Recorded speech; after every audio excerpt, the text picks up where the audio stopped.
नमस्कार साथियों।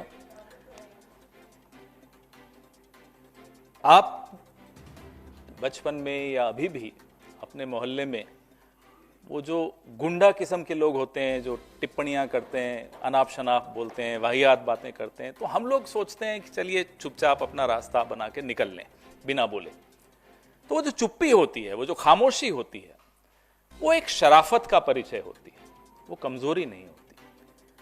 उसको कमजोरी मान लेना मूर्खता होती है। और भाजपा ये मूर्खता और भाजपा के समर्थन में आए कुछ छोटे मोटे मीडिया वाले भी उस मूर्खता पे बहुत चलते हैं, वो हमारी वो कमजोरी मान लेते हैं।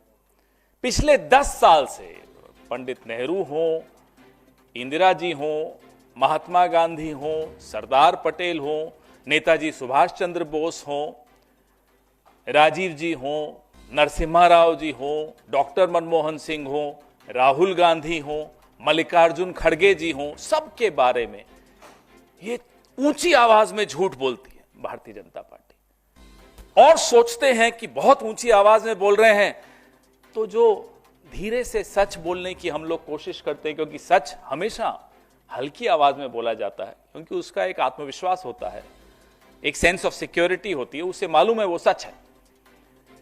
इन्हें लगता है कि वो ऊंची आवाज में उस सच को दबा देंगे, और कई बार सफल होते हुए दिखते भी हैं।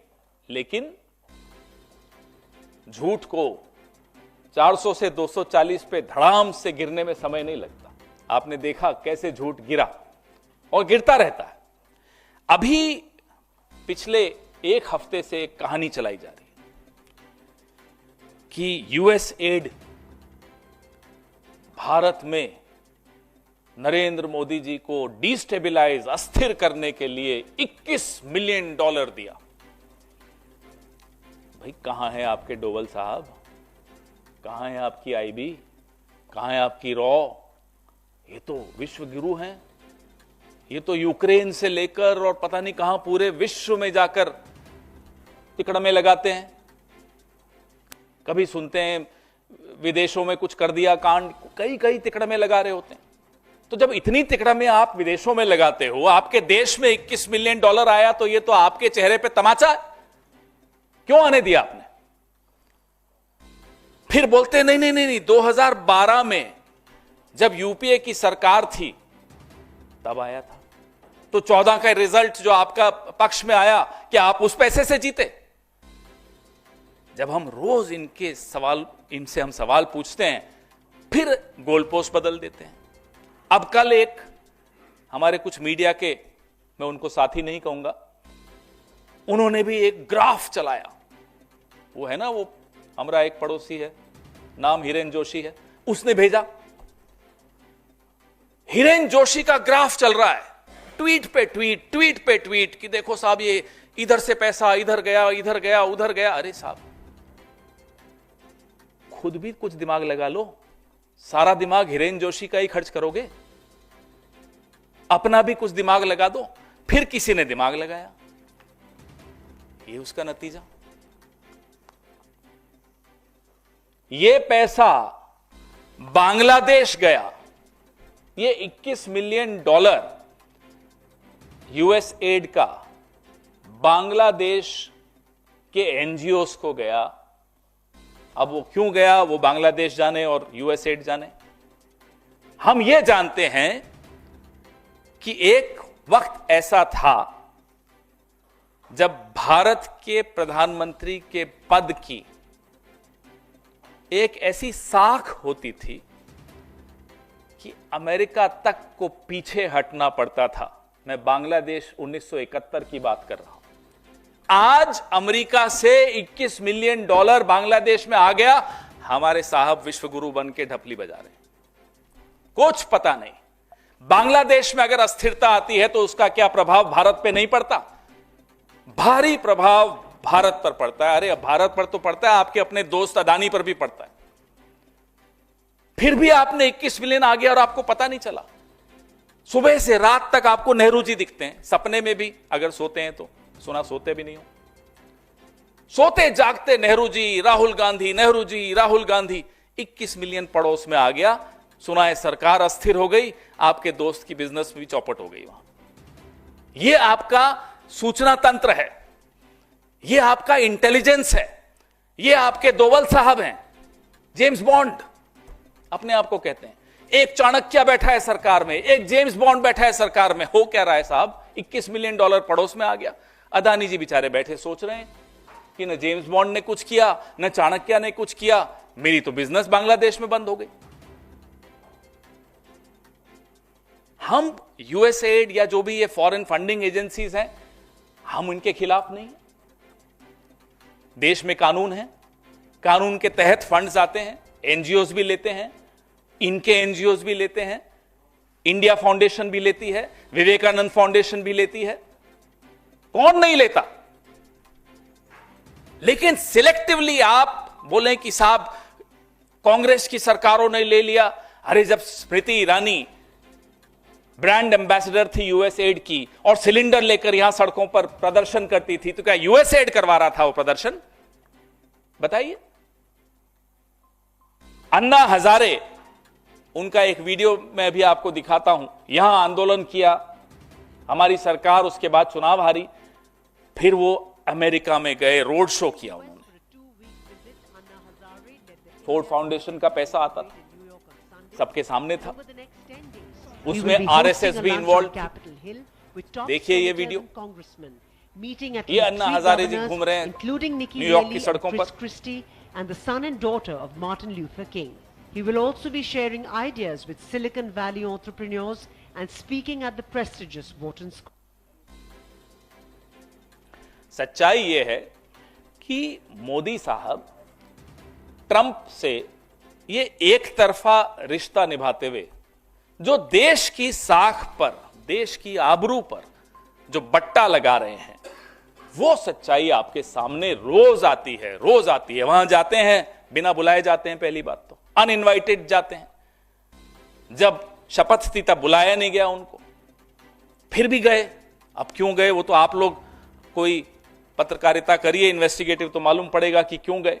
लेकिन वहां जाकर मंच पर साथ में खड़े होकर ट्रंप साहब कहते हैं हम रेसिप्रोकल टैरिफ लगाएंगे। सीधा अपमान, सीधा धमकी। ये खिसियाते हुए मुस्कुरा रहे हैं। या तो समझ में नहीं आया क्या बोले, हमें नहीं मालूम क्यों खिसिया रहे थे, क्यों मुस्कुरा रहे थे। मुस्कुराने लायक तो कोई बात ही नहीं थी। रेसिप्रोकल टैरिफ, ये देखिए मोदी साहब घूम रहे हैं विदेशों में। ये किसके पैसे से स्टेट डिपार्टमेंट में गए थे? ये अमेरिका ने पैसा दिया था। क्या ये एजेंट हैं? क्या ये उस वक्त से ट्रेनिंग लेने गए थे कि कैसे मनमोहन सिंह जी की सरकार को अस्थिर करना है, कांग्रेस की सरकार को अस्थिर करना है? ये आपको सामने फोटोएं दिख रही हैं, देखिए लगातार। ये नौजवान हैं मोदी जी, देखिए, तब 50 इंच थे, अब 56 इंच हो गए, देखिए। तो हम बार बार इनसे पूछना चाहते हैं कि आप ट्रंप साहब की धमकी सुनकर आ गए। उन्होंने कहा कि हम ब्रिक्स खत्म कर देंगे, मुस्कुरा रहे हैं साहब। उन्होंने कहा टैरिफ लगा देंगे भारत पर, मुस्कुरा रहे हैं साहब। ट्रांसलेटर दो थे, इसलिए कोई ये नहीं कह सकता कि उन्हें अंग्रेजी समझ में नहीं आ रही थी। दो ट्रांसलेटर थे, मुस्कुराइए मत। वो भी मुस्कुरा रहे थे, आप भी मुस्कुरा रहे हैं। जिन F-35 विमानों को खुद वहां के अदानी, अमेरिका के अदानी एलॉन मस्क बोल चुके हैं कि यह कबाड़ है, वही F-35 भारत पर थोपे जा रहे हैं और साहब मुस्कुरा रहे हैं। यह हुआ अमेरिका में, और हमें आकर कहते हैं कि हम यूएसएड से पैसा लेके इन्हें अस्थिर करते हैं। आप खुद जाकर अपनी सरकार को, अपने देश को अस्थिर कर कर आए हैं, उसका जवाब कौन देगा? अब हम थोड़ा इतिहास की तरफ भी जाएं, क्योंकि संघ का और जनसंघ का और भारतीय जनता पार्टी का और जनता पार्टी का जो इतिहास रहा है स्वतंत्र भारत में, यह क्या बदल सकते हैं? कितनी एनसीईआरटी किताबें बदल लो, यह इतिहास नहीं बदल सकता। फाइलें सबके पास हैं। इंदिरा जी जब प्रधानमंत्री थी, अमेरिका ने जयप्रकाश जी के लिए 74 में जो तारीफ की थी, पूरे आंदोलन की अमेरिका तारीफ करता था। क्यों? अमेरिका क्यों उस आंदोलन की तारीफ करता था, बताइए? संघ के दो प्रमुख नेता दत्तोपंत ठेंगड़ी और संघ समर्थित सुब्रमण्यम स्वामी अमेरिका में जाके वहां की अखबारों के एडिटर्स से छपवाते थे इंदिरा जी के खिलाफ, वहां जाकर स्टेट डिपार्टमेंट में मीटिंग्स करते थे। क्यों? अमेरिका का क्या मतलब हमारे लोकतंत्र में? अमेरिका बदला लेना चाहता था 1971 में जो इंदिरा जी ने अपमान किया था उनका, जब बांग्लादेश बनाने गए थे। अमेरिका के हाथ में कठपुतली कौन बना वो बदला लेने के लिए? संघ। उससे भी पहले चलिए, जब नेहरू जी के खिलाफ गाय बचाओ वालों का आंदोलन हुआ, उस आंदोलन की फंडिंग अमेरिका कर रहा था। मैं नहीं बोल रहा, अमेरिका का एक जासूस ने खुद लिखा कि हम संघ को पैसे देते थे। संघ आज से नहीं, दशकों से अमेरिका से पैसे ले रहा है भारत की सरकारों को, कांग्रेस की सरकारों को अस्थिर करने के लिए। यह हमारा दावा है और यह दावा हमारा नहीं है, सीआईए के एक एजेंट का है। जब वो सीआईए से निकला, बच के भागा, उसने किताब लिखी, मैं आपको एनेक्सर्स दे रहा हूं, उसमें उसने स्पष्ट लिखा कि कैसे आरएसएस कठपुतली के तौर पे, और उस वक्त आरएसएस प्रमुख कौन थे? गोलवालकर।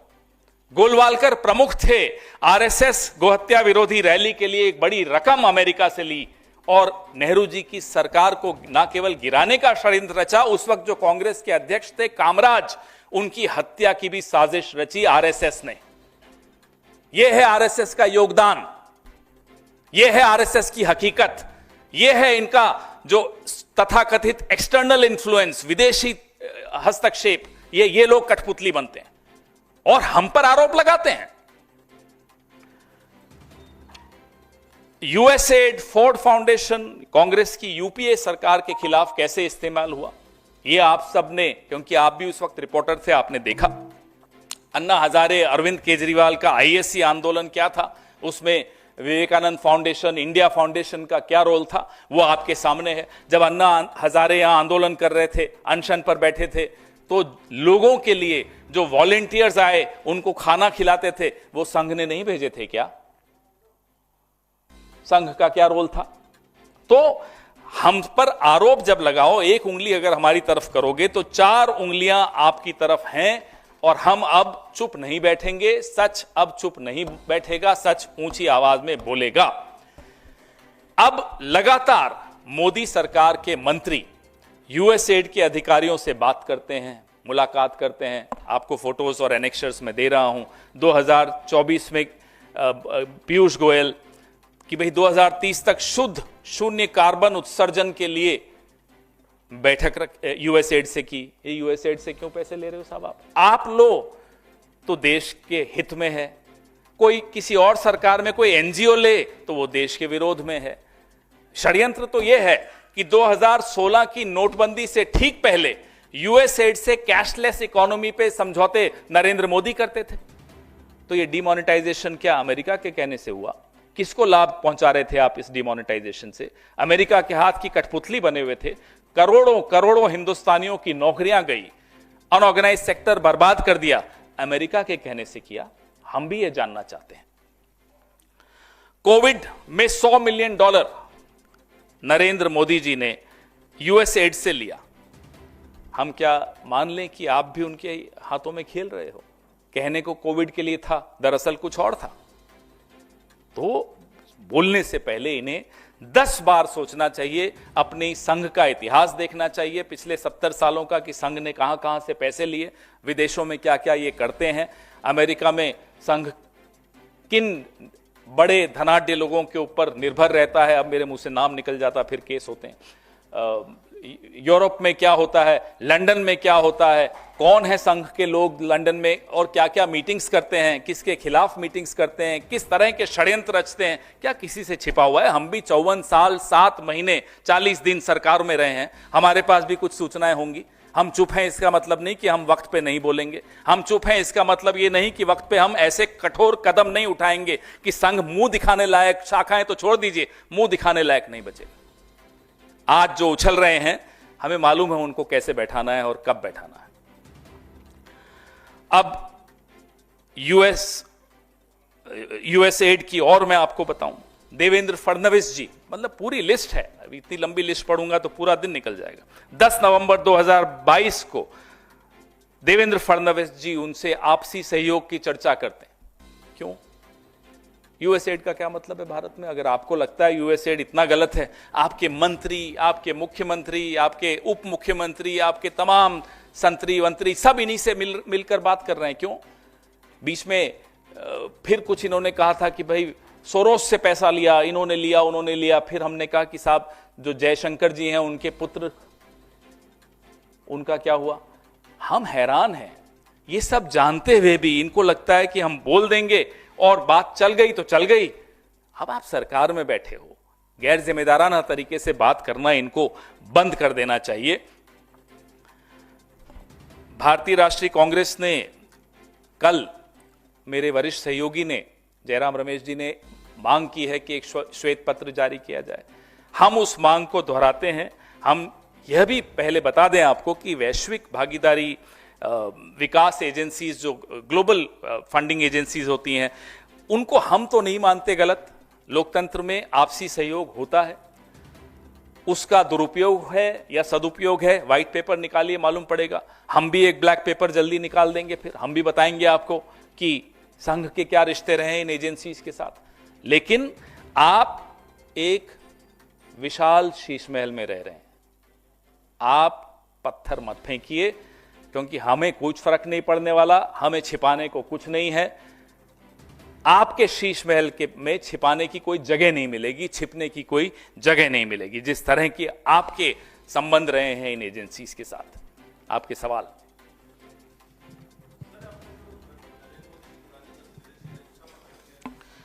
भाई अमेरिका के मेहमान बन के गए, स्टेट डिपार्टमेंट के मेहमान बन के गए, किसी अमेरिकन फंडिंग एजेंसी ने स्पॉन्सर किया, प्रायोजित किया उनका ये ट्रिप, उनकी ये यात्रा।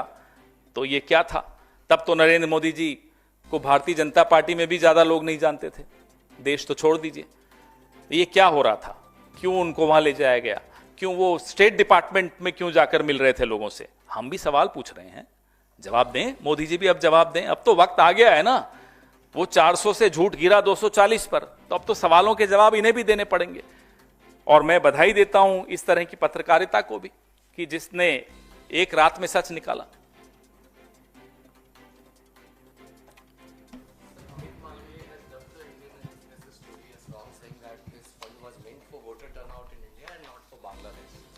अब आपने ऐसे आदमी का नाम ले लिया, वो क्या है, जेम्स बॉन्ड का नंबर 2 है क्या? जूनियर जेम्स बॉन्ड है, अपने आप को समझता है। कैसी बात कर रहे हैं आप? बताएं ना। तो फिर इसका जवाब दे कैसे आया? 2012 में कहते हैं आया था, तो 2012 में तो हमारी सरकार 14 में चली गई, तो क्या आपको लाभ पहुंचा के गया वो फंड? जब अमेरिका गौतम अदानी का नाम लेता है, कहते हैं झूठ बोल रहा है अमेरिका।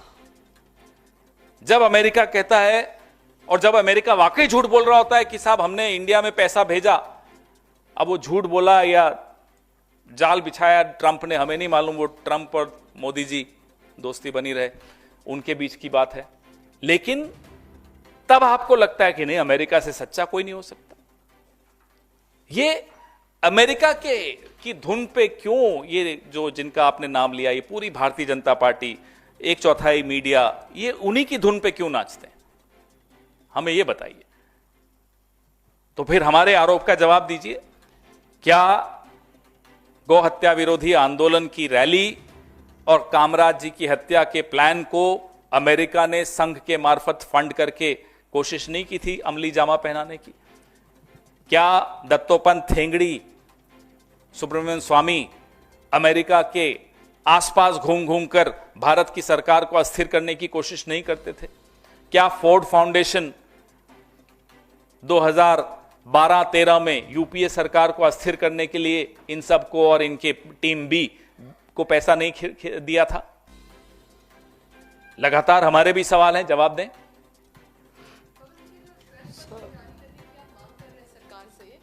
ये किस टेन्योर में और पूरा निकालिए ना, हम तो कह रहे हैं 70 साल का निकालिए। हम भी, हमारे पास भी बहुत कुछ है, निकालें ना, बताते हैं इनको।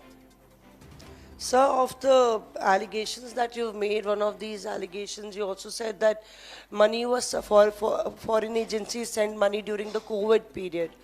And where did the Modi government use it? Do you have any data on whether the funds were misused or used and where they were used? If it's not even the PM Care Fund, PM doesn't care, but PM Care Fund is not even in the ambit of RTI. You ask them a question, they'll stonewall. They will not respond to your questions. We don't know where those funds have gone. We don't know where those funds came from. We don't know how many Chinese and so-called blacklisted Chinese companies funded the PM Care Fund. We have been asking those questions.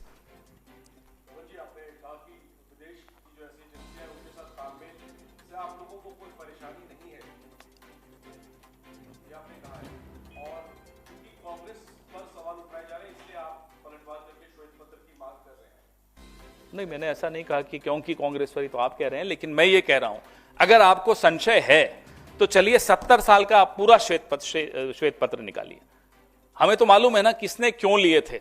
मैंने जैसा आपको कहा 54 साल 7 महीने 40 दिन हम भी 4 दिन हम भी रहे हैं सरकार में, तो हमें भी मालूम है किसने क्यों पैसे लिए थे। कुछ तो मैंने आपको झांकी दिखाई भी है अभी, नेहरू जी से लेकर इंदिरा जी के वक्त ये लोग क्या करते थे, राजीव जी के वक्त क्या किया, मनमोहन सिंह जी के वक्त क्या किया।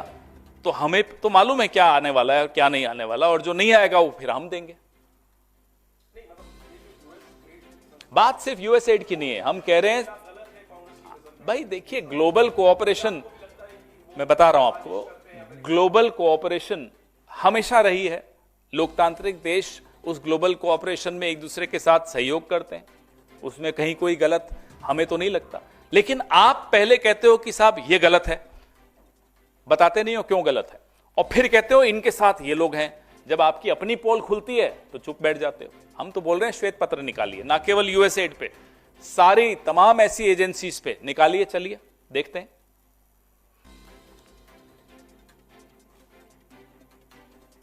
Any other question?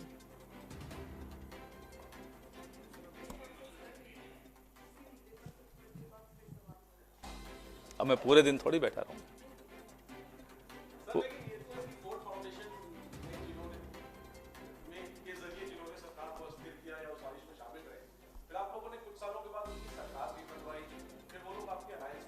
अब ये तो पॉलिटिकल क्वेश्चन है। बात ये है कि राष्ट्र हित में जो उस वक्त आवश्यक था, उस वक्त जो सही लगा वो किया, लेकिन बात ये है कि आप जब आपको सूट करे तो आंखें मूंद लें और खुद जाकर उनसे पैसे लें देश की सरकारों को अस्थिर करने के लिए, और फिर दूसरे पर नाम लगाए कि नहीं तुमने लिए थे। अब तो स्पष्ट हो गया, और हम तो हैरान हैं कि ये कहां है, इनकी जो हॉक आय है इनकी कहां है। बांग्लादेश में पैसा आ रहा है इतना बड़ा, अमेरिका हमारे अपने रीजन में हस्तक्षेप कर रहा है और ये चुपचाप बैठे रहे। क्या दबाव था इन पर, या इन्हें मालूम ही नहीं था?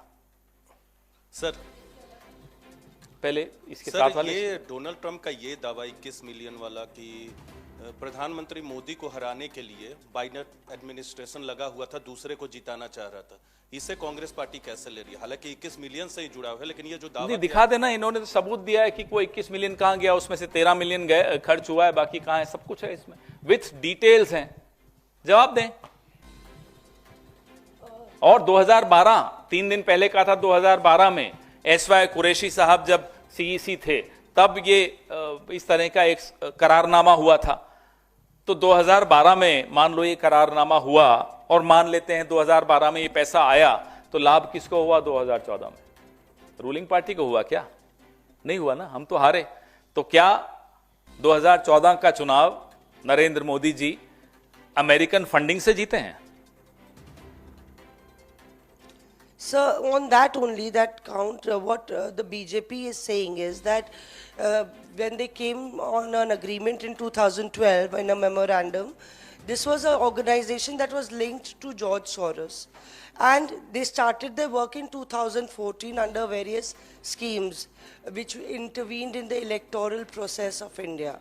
So that's the allegation that the IFES published a white paper on the role of Dalits in Indian elections. The keyword used bear a striking resemblance to Rahul Gandhi's I know, I saw the recent chart yesterday. recitation. So, I saw the chart yesterday. Right. Rahul ji talks about a caste census, talking about OBCs. right. But here, look at the way they are misleading again. दलित शब्द आ गया, दलित का नाम किसी ने ले लिया, अरे राहुल जी भी दलित कहते हैं। अरे तो राहुल जी तो दलितों के लिए, ओबीसीज के लिए कह ही रहे हैं, उसमें क्या है? कमाल की बात है। अब अगर हम कहें कि हमें लोकतंत्र बचाना है और अमेरिका में भी कोई कह रहा है कि भाई लोकतंत्र बचाना है, तो देखो राहुल जी भी लोकतंत्र बचाने की बात कर रहे हैं, अमेरिका में भी लोकतंत्र बचाने की, देखो देखो मिले हुए हैं। ये क्या मतलब मजाक बना रखा है इन्होंने? इतना बचकाने तरीके से ये एक नैरेटिव बनाने की कोशिश करते हैं और इन्हें यह लगता है कि पूरा देश उसी बचकाने तरीके से उस नैरेटिव को ग्रहण कर लेगा और एक बड़ी चतुराई से कोशिश करते हैं ये कि कुछ शब्द हमारे जहन में डाल दें। टुकड़े टुकड़े गैंग उनमें से एक है, अब ये है एक्सटर्नल इन्फ्लुएंस, फॉरेन इंटरफेरेंस, ये दूसरा है। इस तरह से तो हम तो कह रहे हैं आइए डिबेट करते हैं, लाइए आप भी श्वेत पत्र लाइए, हमारे पास तो बहुत सूचनाएं हैं।